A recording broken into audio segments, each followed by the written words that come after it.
यदि हाम्रो पार्टनरलाई नि हामीलाई चिट नै गर्नु छ भने नि 100% उसले गरेर नै छाड्छ। चाहे 24 घन्टा निगाहमा राखौँ, चाहे उसको जति पनि सोसल मिडिया एकाउन्टको पासवर्डै हामीले लगइन गरेर राखौँ, चाहे चेक गरौँ, चाहे फोन चेक गरौँ, जसै गरे पनि उसले नयाँ तरकिब निकाल्छ हामीलाई उल्लु बेवकुफ बनाउनु र हामीलाई चिट गरेर नै छाड्छ।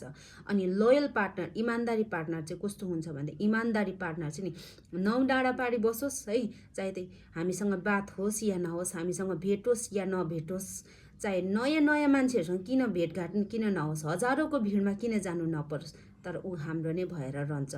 जब हामी आफ्नो मनको सुन्छौँ भने नि कहिले पनि हामी असफलता पाउँदैनौँ। किनभने अगाडिपट्टि मान्छेले त देखाइरहेको हुन्छ, कति माया सो गरिरहेको हुन्छ, तर भित्र मनमा चाहिँ के हुन्छ, यो मान्छे गलत छ भन्ने भइरहेको हुन्छ। हामीले त्यो कुरोलाई चाहिँ, त्यो आवाजलाई चाहिँ हामी सुन्दैनौँ। त्यो आवाजलाई सुन्नुहोस् है।